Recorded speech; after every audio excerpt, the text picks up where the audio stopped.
أعوذ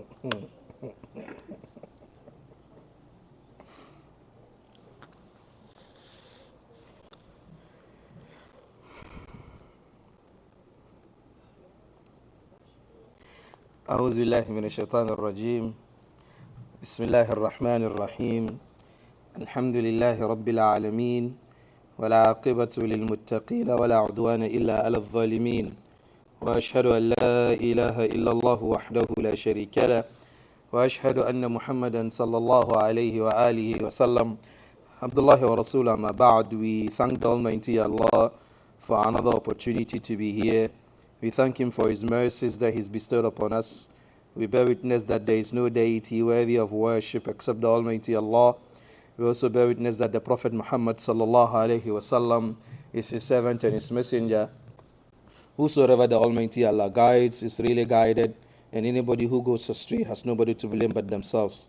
I believe today is a Monday, the 5th day of Safar, 1445 years after the hijrah of the Prophet Muhammad sallallahu alaihi wasallam, which corresponds, I believe, with the 21st day of August 2023. Alhamdulillah, we're still on our Hadith Jibril series.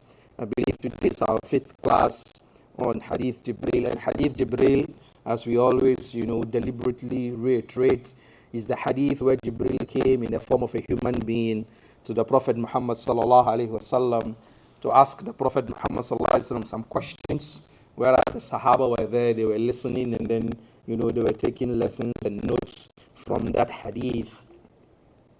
And the last class, we spoke about, the manner in which Jibril came to the Prophet Muhammad sallallahu alaihi wasallam. Jibril's description was that he came in clean white clothes, and then his hair was dark, clean, meaning he came in as a neat person with a very presentable appearance. So we had a class on Islam's, rulings concerning cleanliness, both spiritually, both physically. We looked at, cleanliness in our aqidah, cleanliness in our manners and our characters, and also our bodily cleanliness. The hadith moves forward to say that after this session, حتى جلس إلى النبي صلى الله عليه وسلم, Jibril sat next to the Prophet Muhammad sallallahu alaihi wasallam. Sitting next to the Prophet Muhammad sallallahu alaihi wasallam in this regard is he sat face to face the Prophet Muhammad sallallahu alaihi wasallam. جلس إلى النبي صلى الله عليه وسلم فأسند ركبتيه إلى ركبتيه, and then he placed his knees towards the knees of the Prophet Muhammad sallallahu alaihi wasallam. So his knees and the knees of the Prophet Muhammad sallallahu alaihi wasallam were put like this. وَوَضَعَ كَفَّيْهِ عَلَى فَخِذَيْهِ, and then he placed his two palms on the thighs of the Prophet Muhammad sallallahu alaihi wasallam. Scholars have had a lot of explanation concerning this part of the hadith, meaning the manners and the etiquettes of seeking knowledge and the importance of seeking knowledge. Jibril came to the Prophet Muhammad sallallahu alaihi wasallam with the intention of seeking knowledge. And the bedrock of human civilization is knowledge. That's the bedrock of human civilization. The birth, the survival, and the death of any civilization is grossly dependent on knowledge and its preservation. And as civilizations come and go, the major similarity amongst them is the advancement in human development in science and technology. So whatever civilization you find today as the foremost civilization is because they paid heed to knowledge. The Almighty Allah said, وَلَقَدْ كَرَّمْنَا بَنِي آدَمَ وَحَمَلْنَاهُمْ فِي الْبَرِّ وَالْبَحْرِ وَرَزَقْنَاهُمْ مِنَ الطَّيِّبَاتِ وَفَضَّلْنَاهُمْ عَلَى كَثِيرٍ مِّمَّنْ خَلَقْنَا تَفْضِيلًا. That, and we have certainly honored the children of Adam. The Almighty Allah said He has honored us, we the children of Adam. And then He had given us dominion over the land and then the sea. And then He has provided for us the good things. And then He has preferred us above the creations that He has made with great preference. So the human species is Allah's most decorated species. Number one is the Prophet Muhammad sallallahu alaihi wasallam is the most beloved of God's creation, and he is a human being. So the rest of humanity, come along with the Prophet Muhammad sallallahu alaihi wasallam in that regard.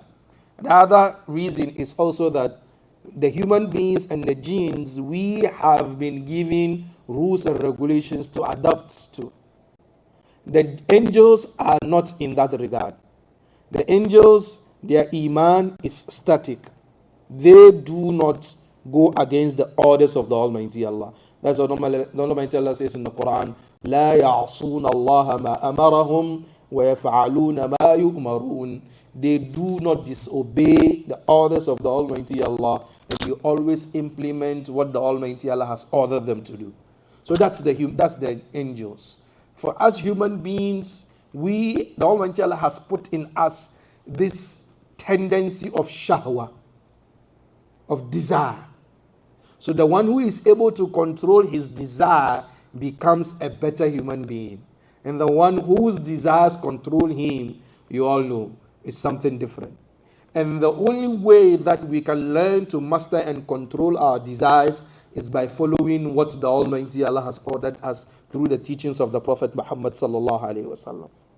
So knowledge is very, very important. And the Almighty Allah has preferred us human beings over His creation. And how did the Almighty Allah prefer us over the rest of the creations? If you go to Surah Al-Baqarah, Quran chapter 2 verse 30, the Almighty Allah says, وَإِذْ قَالَ رَبُّكَ لِلْمَلَائِكَةِ إِنِّي جَاعِلٌ فِي الْأَرْضِ خَلِيفَةً قالوا أتجعل فيها من يفسد فيها ويسفك الدماء ونحن نسبح بحمدك ونقدس لك قال إني أعلم ما لا تعلمون. The Almighty Allah gathered the angels, and He told the angels, I'm going to present on the surface of the earth, I'm going to create on the surface of the earth a successive authority. I'm going to place on the surface of the earth a manager, a vicegerent, a supervisor on the surface of the earth. Someone who is going to dominate the earth, someone who is going to control the earth, someone who is going to take charge of the affairs of the earth. And the angels were like, أَتَجْعَلُ فِيهَا مَنْ يُفْسِدُ فِيهَا وَيَسْفِكُ الدِّمَاءِ. Oh Allah, will you place upon it one who causes corruption therein and then sheds blood? While we, the angels, are here, we declare your praise and your sanctity, Allah. We sanctify you, Allah. We praise you. We are already here. We can do the job. There is no need for you, Allah, to go and bring someone else to come and dominate the earth when that person is going to cause destruction, is going to cause corruption. Let me ask you a question. Have we proved the angels right or wrong? You've proven them right. Because we've caused distraction. We've caused confusion. The more we advance, the more chaos and confusion is there. 100 years ago or 200, Hamza is like, he's trying to, don't worry, when we move on, you get it. Yes, I see you like, you want to process the information and see. Yes, no problem. And it helps me a lot in my class. If I look at people's expressions and their faces, it's a feedback, and I like that. I like it. So don't your smiles, your faces, it helps me a lot to understand the flow of information, how it's going. But if there's no expression on your face, it means there's no impact in the lesson. Because if there's expression of, confusion, yes, I get it. The message is hitting the corners of your brain. So you're trying to process that. Yes, so don't worry, I like it. Don't worry. So what I'm trying to say is that the angel said, Ya Allah, are you going to bring someone on the surface of the earth who is going to cause confusion and destruction? Because they, the angels, have seen Banu Jan. The genes were created before us, and the genes caused confusion on the surface of the earth. So they have prior knowledge of another creation that the Almighty Allah had placed on the surface of the earth, and they caused a lot of destruction. So the genes were like, Ya Allah, you already did that, and these guys, they messed up. So are you going to bring someone else when we are already there? We are there. And Almighty Allah said, Inni a'lamu ma la ta'lamun. Guys, listen, this is not a discussion. I'm only giving you an information. I'm not discussing with you that, what do you think? Is it okay for me to? No, no, no, no. Inni a'lamu ma la ta'lamun. I know what you do not know. The next verse goes, وَعَلَّمَ آدَمَ الْأَسْمَاءَ كُلَّهَا. And the Almighty Allah programmed Nabi Adam with every knowledge, because he said, وَعَلَّمَ آدَمَ الْأَسْمَاءَ. The Almighty Allah taught Adam all the names, every name, kullaha, all of them. So Adam alayhi salatu wasalam was programmed to have all the knowledge and the names of things, because this is what the verse said. وَعَلَّمَ آدَمَ الْأَسْمَاءَ كُلَّهَا. Everything he was told. He was given, the Almighty Allah programmed him. ثُمَّ عَرَضَهُمْ عَلَى الْمَلَائِكَةِ. Then the Almighty Allah presented that to the angels, his creation in the garden, in the dunya. The Almighty Allah told the angels, okay, fine. Now I have created him. You said you have an issue. Okay, now I've created him. Now come and name the things that I've created in the Jannah. Give them names. Okay, this is a mango tree. Give it a name. This. What is this? Give it a name. فَقَالَ أَنْبِئُونِي بِأَسْمَاءِ هَؤُلَاءِ إِن كُنْتُمْ صَادِقِينَ. Tell me, inform me the names of these things if you are really truthful. قَالُوا سُبْحَانَكَ لَا عِلْمَ لَنَا إِلَّا مَا عَلَّمْتَنَا. They say, glory be to you, Allah. Exalted are you. We have no knowledge except what you have taught us. It is you who is the wise and the knowing. قال يا آدم أنبئهم بأسمائهم. Adam, teach them the names, even their names. Tell them what their names are. فلما أنبأهم بأسمائهم قال ألم أقل لكم إني أعلم غيب السماوات والأرض وأعلم ما تبدون وما كنت أعلم ما تبدون وما كنت. This verse always gives me trouble.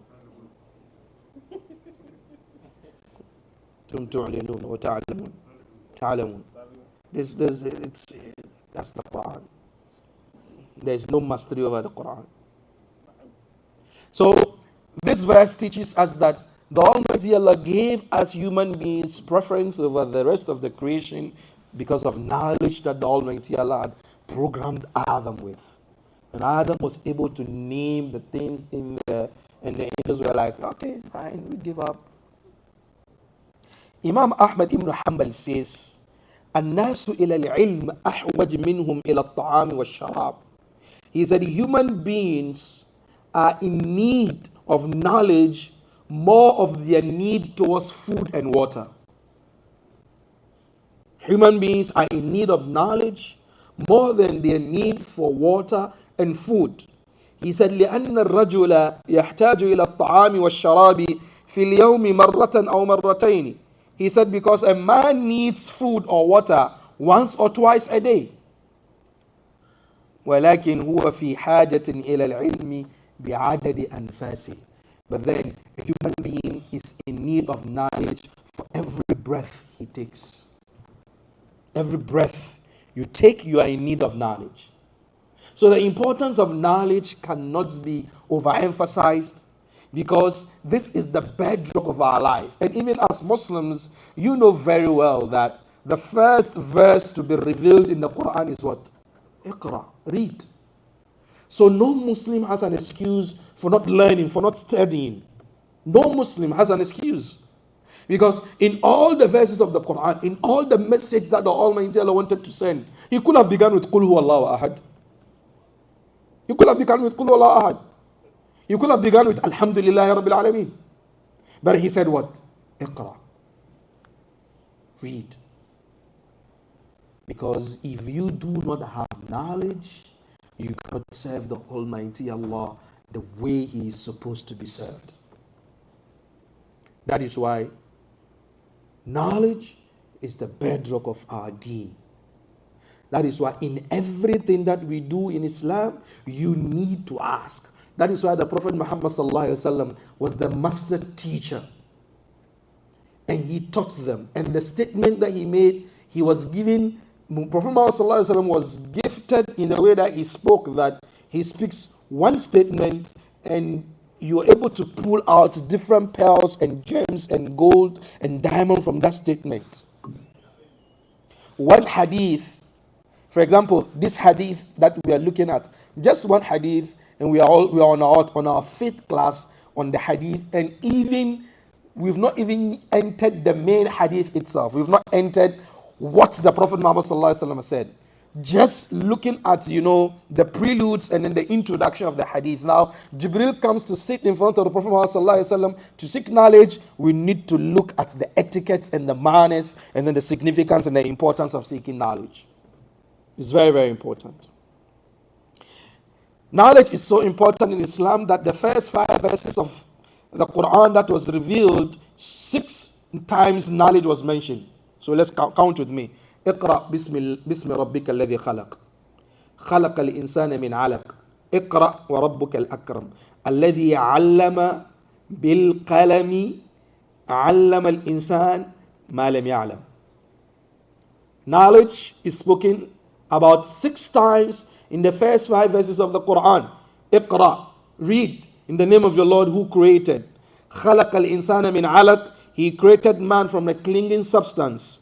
اقرأ وربك الأكرم, read, and your Lord is the most generous.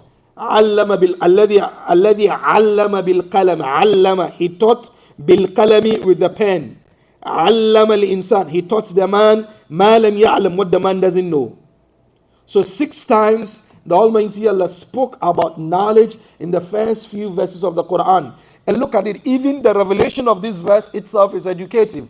Why are we saying this? The Prophet Muhammad was in the cave, and then Jibril appears to him, and Jibril says, Iqra, read. And he says, Ma ana biqari, I don't know how to read. And then Jibril embraces him with a tight embrace, and then he lets him go. He says, read. He says, I can't read. He does that to him 3 times, and in each of the embraces, you can hear the Prophet Muhammad have this cry, this means he felt the pain. The scholars are saying that you have to feel the pain before you gain knowledge. You will have to feel the pain. You don't get knowledge on the silver platter. I'm a young student of knowledge, but if I open the window of my travels to study, wallah, you will pity me. If I'm traveling from Accra, Ghana to Niamey, Niger, to go and study, it's a 30-hour bus ride. And not this your South 94, 2676, you have 4 going, 5 going. No. It's just 1 going, 1 coming. And when the buses break down in the bush, you have to spend a couple of days to get them repaired. Because either they go to the nearest village to go get, a mechanic who is in the village. The mechanics in the village are not as experienced and well, trained like the ones in the cities. So this mechanic in the village, when he comes to repair your car, if you're not careful, he causes more damage than repairs. And if you're fortunate enough that it's a big company that has different buses, the driver will have to call, the head office to send a bus. And that is going to take another 12 hours before the bus gets there. So sometimes at the end of the day, you are there in the bush. Your food is done. You've eaten everything that you have. You've drunk your water. Water is, subhanallah. And by the time I get to Niamey, all my feet are swollen. Swollen. And then university is not in Niamey, it's in about a village about, say 40 miles from the city. 35, 40 miles. And the cars that take you there, if the seat normally takes 3 people, you'll have to sit, 4 of you will have to sit there. So you're squeezed like this for an hour. It's hard. And then you get there, you come down from the bus, you'll have to stand for about 5 minutes so that your bones will all return back to their original positions. And then from the entrance of the university to the main buildings is a 1-mile walk. You have to walk. And then those of you from Niger, in the heat of the desert. So this is how some of us studied. For 7 years, going back and forth. And then sometimes you meet some of the scholars, the teachers, the lecturers, They are like, one lecturer told us that he prefers to give you money as a gift than to give you 1 mark in exam. To give you 1 mark? No. He prefers to give you money. So you will have to work for it. You will have to read at night. You will have to stay awake. And some people, you meet some of our colleagues at night, 1 a.m., 2 a.m., outside with mosquitoes. They're killing the mosquitoes and they're reading. Mosquitoes biting them. So this is my little experience. And in this 21st century, okay, imagine the likes of Imam Bukhari, their time. The likes of Imam Muslim. The likes of Imam Malik. Imam Shafi'i, their time. At least we had buses, and they are air conditioned. They had to ride donkeys and camels. And some of them, when they travel, their families forget about them. Because at least we have phones now. We could call. Maybe 40 years ago, 50 years ago, there was the mail. People could write letters. But then there are times when you write a letter to send to your family, it might take the letter about 2-3 months before they receive the letter. So if you die before the letter reaches them, that's it, you're dead. So knowledge doesn't come easy. You need to work hard. You need to sit down and read hours on ending. And that is why their knowledge is more beneficial than our knowledge today. The reason I'm saying is, on my iPad, I have a software. I have about 8,000 books here. And there's a search engine. If I need a hadith, I only just type part of the hadith, and then the search engine pops everything out. It tells me in which of the books that I can find the hadith, who narrated the hadith, whether the hadith is sahih or da'if. It tells me all that. But the time, they will have to open the pages one after the other. Read everything through. If they miss something, they've missed it. So that's why we can't compare our knowledge to those times. And the people who are memorizing, even now, our fathers that you are here. 20 years ago, before the advent of cell phones around the world, you have all your numbers in your head. You've memorized everything, every number. The people that you need to call, you just go to the communication booth and ten. And then later you had these notebooks where you're writing the numbers. But now, everything is on the phone. And sometimes even your own son's number is like, no, so what is Idrisu's number? Is it 2156? Let me check my phone. So it has weakened our memories. And even now, I've experienced something. If I'm doing my revision of the Quran, if I pick a Quran like this, it sinks more than when I use the phone. It sinks more than when I use the phone. Because the paper, you have this relationship with the paper, you have this access with the paper, and that has made their knowledge more beneficial than ours. So you will have to go through tough times. And you parents, you will have to go through tough times to educate us. Because you have to pay the fees, you have to buy us the uniforms, you have to buy us the books, and you must make sure we are reading.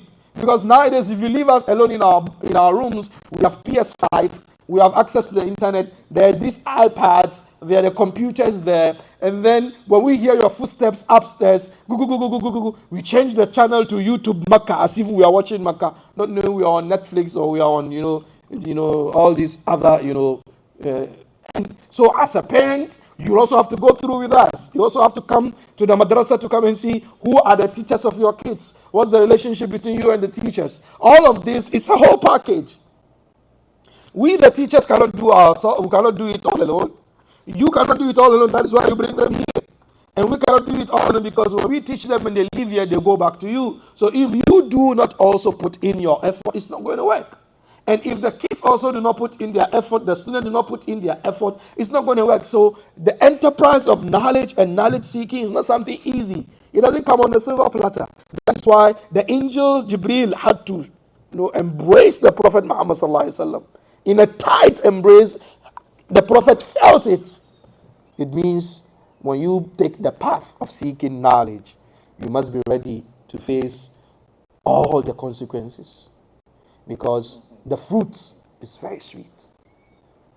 But then, the planting of the seed is very bitter. Planting the seed is very, very bitter. You have to wake up early in the morning and you have to prepare. I can't remember in Accra when I was studying at the Institute of Islamic Studies, and I was staying in Kaswa, and that was all around some 20 miles from the school. And they were, redoing the roads, some new interchange, so you spend about 4 hours in traffic. So right after Fajr, Salam Alaikum, you have to leave. And sometimes you find us in the car, Africa, early in the morning, you're in the car, you're sleeping in the car. And sometimes you miss your stop because you overslept. You miss your stop. And then you get to the madrasa and the teachers are waiting with canes. Oh, yes. Oh, we received it. We received it. Sometimes one person messes up in the class and all of you will have to receive it. And sometimes the sheikh will say, Ar-ruku, Allahu Akbar, and all of you in the class, you go ruku. All of you go ruku, Allahu Akbar. And then he has the stick. And then you hear your back, bang! You are there. If he doesn't say, Sami Allahu liman hamida, you don't raise your head. If you raise your head, that ruku is null and void. You have to go back to receive it again. But what that did to us was that it sharpened our brains and our minds. Because if you didn't do it for Allah, you do it for the stick. So we studied. I quite remember when we started learning, and then the canes, the sticks started coming in, and I stopped going to madrasa. I'll leave the house as if I'm going to madrasa with my bag, but then I had my soccer cleats in the back with JC, pass the madrasa, and then just go to the park, go play soccer. Okay. The old man didn't know of it. When he got a hint of it, I received my fair share of beatings. He told me, you think you've been beaten? If I take off my shirt now and then you see, you have not been beaten. You our fathers here know. During your time, they look for dry skin of the sheep. And then they twist it into a cane like this. And then they pour, water on your back and then bang, bare skin. And you see cuts on your back. Most of these scholars that we have back home in Africa, who are now the teachers and then the shuyukh, if they take off their shirts, you can't even look at their back. They went through that.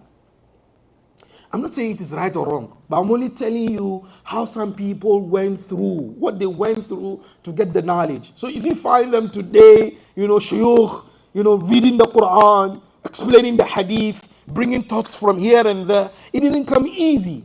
It didn't come easy. Some of us, when we were whipped, we soiled our pants. Yes. You were whipped and then you have to hold this because the urine is going to come out by force. This is just the side of some of the punishment that we go through. And if Sheikh Qasim tells you his, wallah, you cry. Mine is even better. He went through a difficult time where you'll have to go and beg for food before you come and learn. And when you get the food, you're given the food in the bowl, you don't eat it, you don't taste it. You must come and bring it to the sheikh. And the sheikh will choose whether to eat it or not. If the sheikh finds any meat in there, he eats it and he leaves the rest for you, and then you go and eat before you come and learn. And if you put your hand in the food, the first thing he does when you come, he must smell your fingers to see he doesn't smell any meaty, oily or greasy. If your hand smells greasy, you are in another trouble. You ate the food before the sheikh. So, and up to date, these things continue. It still does. Because the first time I was going to Niger to go and study on my own, the first time, we came out of the bus at Kanchari. And I saw kids come with these big, huge, tins, tomato paste things like this. I was like, what's going on? You look into the food, and then there's rice, and then there's tuwo, and then there's sauce, and it's like a whole kitchen in that small container. And that's what the kid is going to eat. If he doesn't do that, he can't learn. So sometimes I was speaking with the kids here, and I asking them, why are you late? My mama didn't wake me up. Oh, your mama didn't wake you up. You are a 14-year-old boy, you expect your mother to wake you up. My mom didn't wake me up. It's okay, fine, no problem. How many of you here walk a mile before you get water to bath and go to school? They couldn't understand what I was saying. They don't get it. Walk to go get water, to come and bath before you go. No. When does this happen? I said, yes, you've had life easy. That is why you are fooling. You're messing up here. So sometimes the boys were like, Sheikh Kish, why are you hard on us? I said, I'm hard on you because I want you to be men. That's why I'm hard on you. I'm hard on you not because I hate you. I'm hard on you because when you want the best out of an iron rod, you put it in fire. And the fire takes out the impurities from that iron rod. So when you hit it, you're able to get it perfect. So that's the reason why I'm hard on you. Now they begin to understand that, yes, sometimes you need this. You need the real talk for the kids. So the seeking of knowledge, I've digressed a bit. The seeking of knowledge doesn't come easy. And Jibril had to come to sit in front of the Prophet Muhammad sallallahu alaihi wasallam. Sometimes you have to come and sit in front of your own son to learn from him. Sometimes you have to come and sit in front of someone who you are his boss to learn something from him. Something happened in my life that I never forget about it. Sheikh Ukasha's father, Sheikh Abdullah. I think in 2003 or 2004, I was with Sheikh Ukasha's elder brother. I was with him for Etiquettes in Ramadan. Yeah? Sheikh Muhammad Awal, yes. I was with him Etiquettes Ramadan. And then it was after Maghrib, we've broken our fast, we were sitting, relaxing, waiting for Isha. And then the father came. And he said, Malam Awal, I have a question. Tell Sheikh Muhammad, I have a question. And Muhammad told the father, you could have called, you could have told someone to call me. I will come. He said, no, this is the masjid. And you are the imam here. Even though you are my son. If I need any information, any knowledge, I must come to you. When we go to the house, I'm the boss. But in the masjid, you are the imam. I need to respect you for that. I never forget this thing. I was young. This is almost 20 years ago. But I always remember this incident that happened. That yes, you are my son. But then you have something that I need. And I even paid for you to go and get that stuff. But then I need to respect you for that. So all these are etiquettes of knowledge and knowledge seeking. That you need to humble yourself. Because the moment you feel arrogant, you're not going to learn. Mimani la yata'allamani. There are two memes. Meme, the letter, the alphabet, the harf meme. There are two memes they never learn. The first one, al-mutakabbir, the one who is arrogant. The second one is al-mustahi, the one who is shy. If I ask the question, they're going to laugh at me. If I talk, they're going to... No. If you have these two character traits, you can't learn. So, no arrogance. You don't know. You ask the questions. Number two, no shyness. Aisha radiallahu anha said, the women of the Ansar, shyness has not prevented them from learning. If they need to ask anything, they ask it. They ask the sensitive questions. That's what Aisha meant. The woman came to ask the Prophet ﷺ sensitive questions. Ya Rasulullah, what is the ruling of a woman who sees herself having sexual intercourse in her dream? They come to ask the Prophet ﷺ. And Aisha is like, they're asking the questions, I'm shy. They're asking the questions, I'm shy. She said, shyness never prevented them from asking the questions. So, in the seeking of knowledge is very, very important and very, very profound for us Muslims. Musa alayhi salatu wassalam is amongst the top 5 messengers. You know, Ulul Azmi min al-Rusul, Nuh, Ibrahim, Musa, wa Isa, wa Muhammad, sallallahu alayhi wasallam, alayhim jami'an. 5. But then the Almighty Allah sent him to seek knowledge from another person. At that time, there was nobody who has the position of Musa in the dunya at that time. Because he is the prophet at that time, the only Ulul Azm at that time. But then the Almighty Allah sent him, go and study. And Musa had to travel, he had to leave Bani Israel aside and then pick one of his students, Yusha bin Nun, to travel with him to go and meet an unknown man. He didn't know him. And Musa was his student. And then he gave Musa guidelines. Okay, fine. You want to study with me? It's very difficult. You can't cope. He said, no, I'll cope. It's okay, no problem. Whatever you see me do, don't question me. Just keep quiet and follow. So Musa was a strong man. They bought a boat and then the man just picks up an axe. He starts hitting the boat. So I was like, hey, wait, what's going on? You can't destroy the boat. He said, I told you. Whenever you see me do anything, just keep quiet. But I said, no, I can't keep quiet on this. You're destroying the boat. These are poor people, and this is what they use as a livelihood, and then you're destroying the boat. He said, I told you. Learning under someone like me is very difficult. So when you see anything, you keep quiet. It's okay, fine. You forgive me for this one. Forgive me. They're traveling, and they meet a young man, and then this teacher just gets hold of the boy, and then he breaks his neck. So like, killing? Just this innocent boy, why are you killing him? He said, I told you. When you follow me, just keep quiet and watch. Just keep quiet and watch. So, okay, forgive me. If I question anything that you do again, then just kick me out. I said, okay, no problem. So they get to a village. They need lodging. The people said they won't lodge. We won't give you any lodge.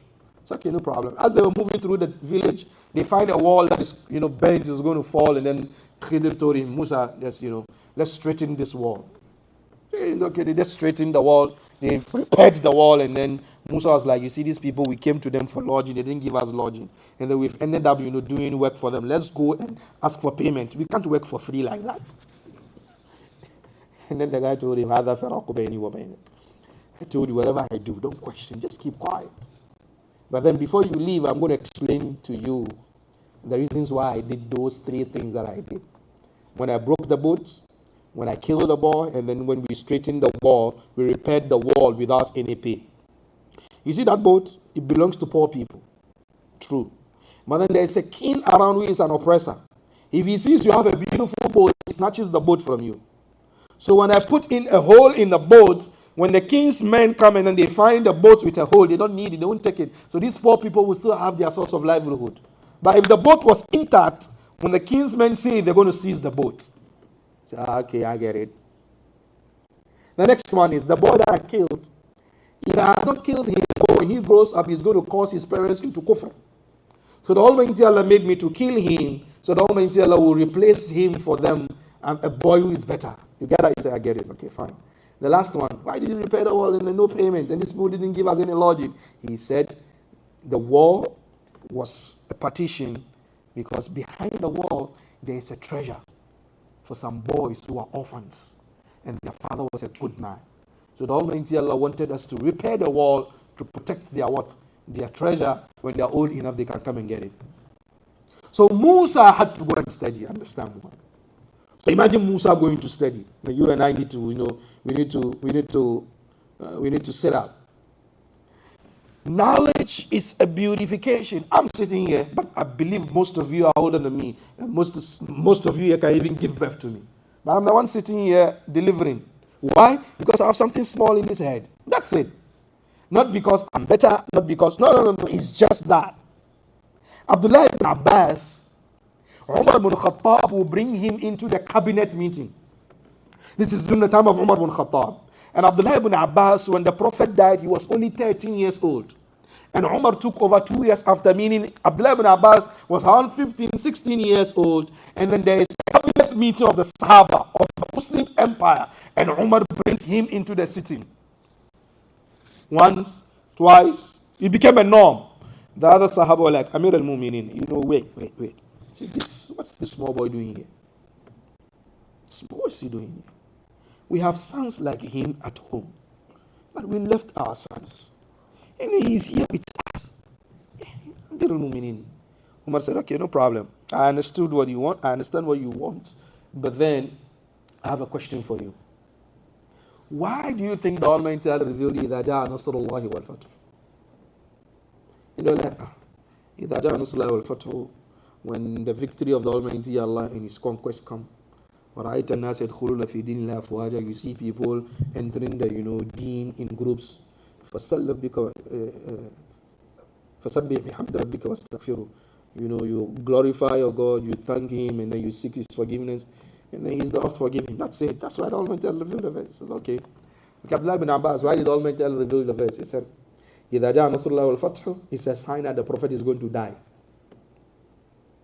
It means that the death of the Prophet is near. Because if people are entering the deen in groups, what else does the Prophet has left to do in the dunya? No. Umar said, yes, I think that's why the Almighty revealed the verse. And then he told them, do you now understand why I bring him into the cabinet meetings? They said, yes, we now understand. He said, yeah, because the boy understands. He's knowledgeable. There's a sheikh who was teaching students, all of them elderly people, and there's only one small boy, young boy amongst them. Anytime these students come, the elderly ones, when they come, they greet the sheikh is sitting down. But when this small boy comes in, the sheikh gets up to greet him. No, the old men were observant. They observed. One day they tell sheikh, we have a complaint. So what's your complaint? He said, anytime we come to class, we these old men, you don't get up to greet us. But this small boy, you always greet him. You see, it's like he's going to disrespect us because of that. So sheikh said, oh no, I don't do that so that he's going to disrespect you. But please, you understand me. Okay, I have a reason why I do that. They said, Sheikh, you tell. I said, okay, no problem. I'll tell you the reason. Don't worry. After a couple of days, he said, I have an assignment for you guys. What's the assignment? I want you all to go get birds, pigeons, doves. Just get a bird. And then go slaughter the bird where nobody sees you. Oh, that's easy. No problem. So they all went. The following day, they all brought their birds. So, okay, Sheikh, how did you say, the big dress, I put it inside, and then I had my knife and I killed the bird. What about you? I said, me, I entered my kitchen, I closed all the windows. Nobody saw me, I killed the bird. What about you? I said, I went into the bush, there's so much, I killed the bird. He got to the boy, and the boy still had a live bird with him. Said, but you, I said, you should kill the bird. He said, but Sheikh, you said we should kill the bird where nobody sees us. Wherever I go, Allah sees me, so I can't kill the bird. I can't kill the bird. You said, well, no one sees us. But Allah sees me everywhere. And then he told the old man, you now understand why I respect this boy? Yes, because he understands, he has the knowledge. Imam Muslim narrates a hadith that Nafi ibn al-Harith came to Umar ibn Khattab radiallahu anhu on a time that Umar was at a place called Afsan. And then he had made this Nafi ibn al-Harith, he had made him let's say the governor or the mayor of Mecca. So Umar told him, who did you leave behind in your stead? I know I made you the mayor of Philadelphia, and we are in New York now. What are you doing in New York? He said, I came for so. He said, okay, who did you leave behind in Philadelphia as your mayor? He said, istakhlaftu alayhim ibn Abjah. I left Ibn Abjah as, the leader. And then Umar asked him, who is Ibn Abjah? Who is that guy? I know him. He said, Rajulun min Muwalina. He is one of our slave boys. One of our servants. فقال Umar said, استخلفت عليهم مولى. You appointed a servant boy as the mayor in your stead? He said, Ya Amir al-Mu'minin, innahu qarinun li kitabillah. He understands the Quran more than all of us.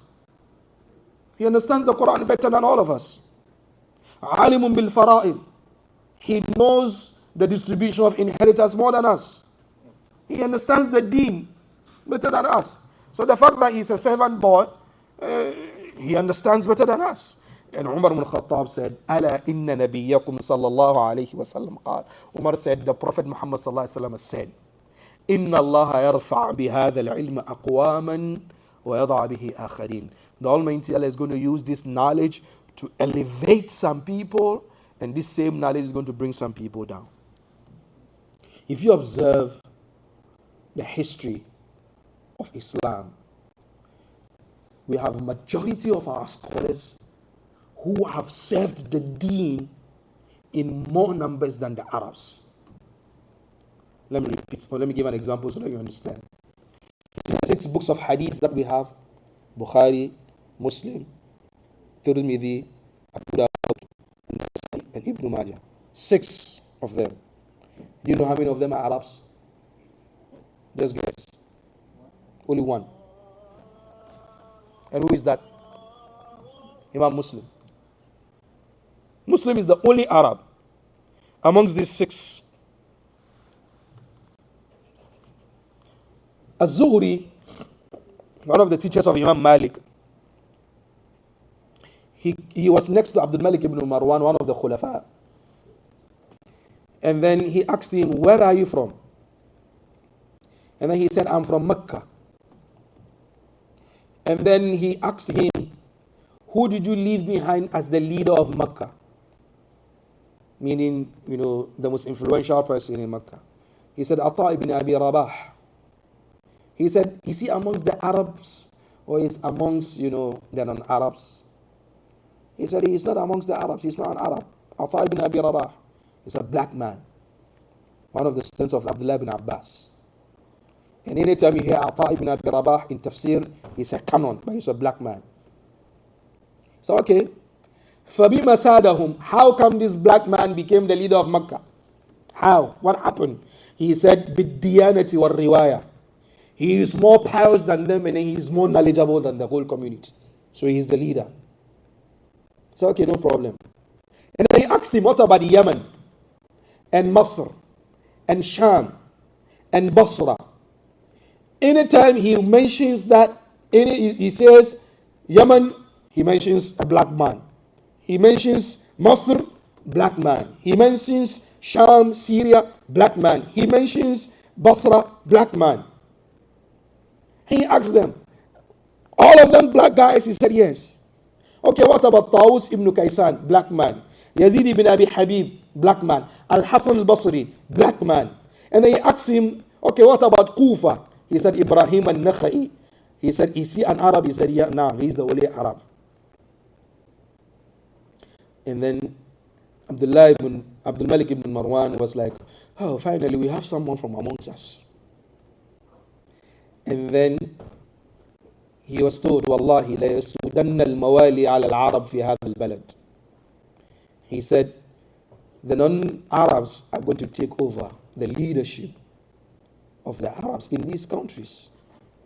And then Zuhri told him, Ya Amir al-Mu'mineen, you see, this our deen. Leadership is not about the color.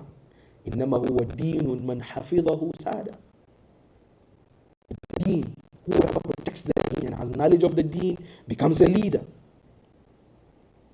So this deen lifts people up. Unless when you have people who want to bring tribalism in there, they want to bring in, some racism in there. But then on a fair scale, this deen doesn't know anything about you are light skin, you are dark skin, you are blue colored or you are red colored. Islam doesn't know that. Bilal ibn Rabah was a close confidant to the Prophet Muhammad sallallahu alaihi wasallam. Let me tell you this, maybe it is going to blow your mind away. Bilal ibn Rabah had access to the Prophet Muhammad sallallahu alaihi wasallam more times than even Abu Bakr Siddiq. Because Bilal is the one who goes and says, Ya Rasulullah, it's time for Salah. When the Prophet Muhammad was sick on his bed, Bilal comes to Ya Rasulullah, it's time for Salah. Can you come out? Bilal, the Prophet says, Bilal, I can't come out today, I'm sick. You tell Abu Bakr to lead the Salah. Bilal comes in and then he looks into the Masjid. He doesn't see Abu Bakr, he says, Umar, lead the Salah. Bilal orders Umar, lead the Salah.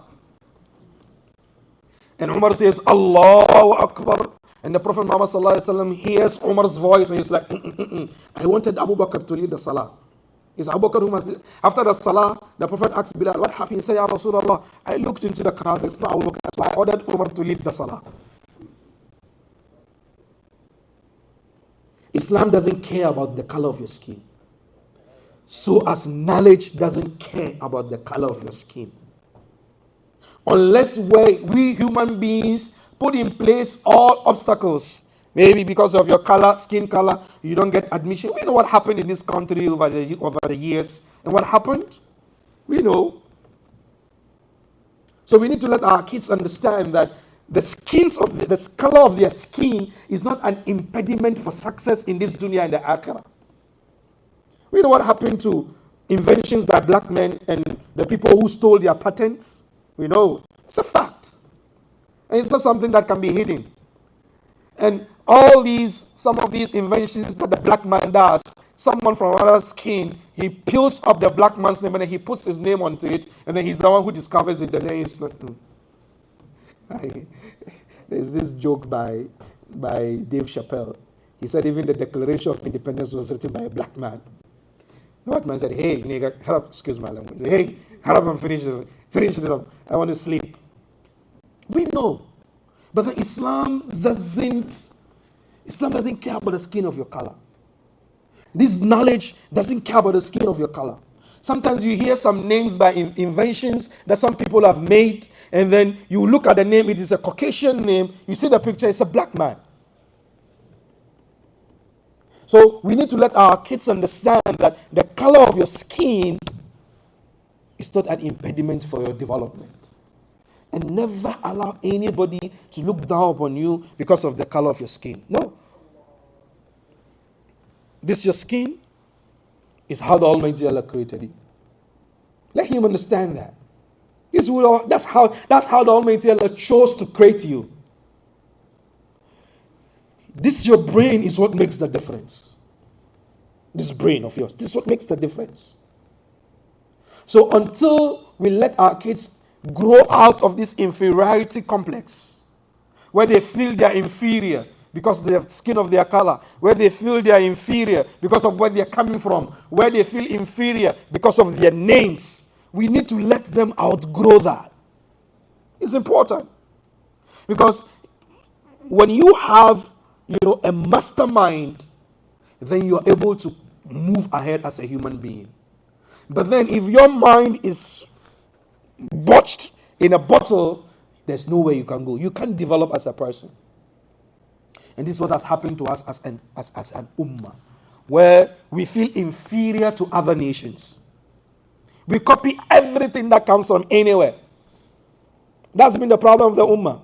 We have led the known world for more than 1,000 years. All these inventions that you see, all these algorithms that you see, algorithm is from Al-Khwarizmi, a Persian mathematician. Algebra, he invented it. All these things, Ibn Nafis, Ibn al-Haytham, all of these, Ibn al-Haytham discovered optics. He discovered that light moves in a straight path. Hundreds of years later, Copernicus comes in, he gets Ibn Haytham's manuscript, he rips off Ibn Haytham's name, and then he puts his name there, and then we say he discovered optics. You want to tell me that the whole world for thousands of years was in darkness, didn't know anything? Boom! The Europeans came in and they discovered everything. And now, Ibn Khaldun, the father of modern day sociology, and Ibn Battuta, these are all explorers. The American continent was discovered long before Columbus even thought of coming here.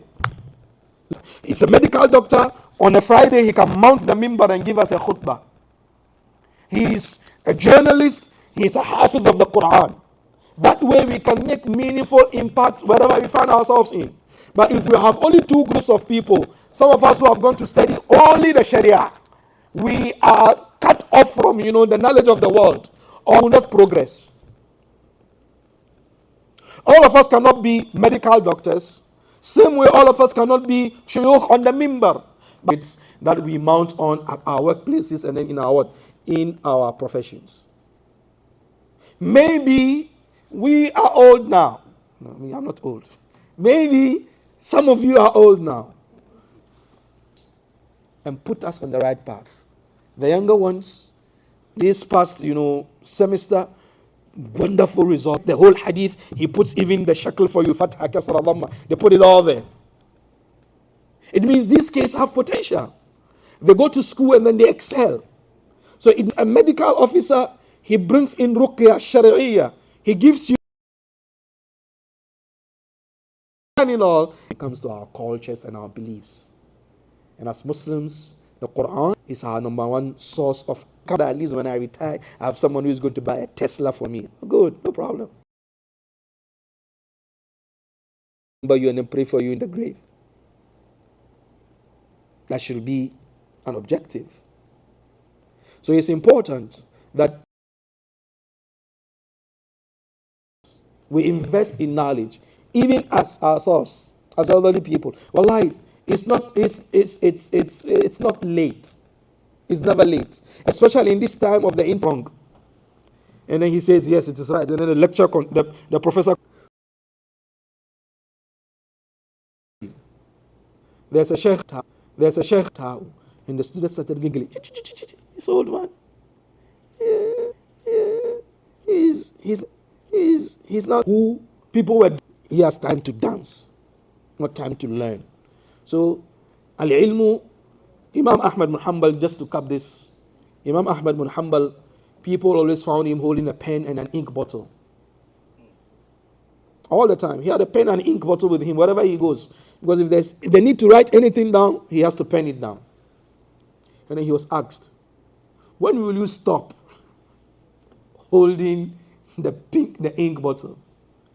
He said, Ma'al mihbara ila al-maqbara.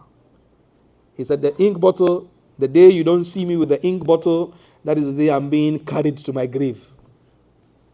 The day you see me on the stretcher being sent to the grave, that is the day you will not find me with an ink bottle. So brothers, Jibril came to learn from the Prophet Muhammad sallallahu alaihi wasallam. Even though Jibril is the teacher of the Prophet Muhammad sallallahu alaihi wasallam, he came in a situation, in a manner that you and I can learn from.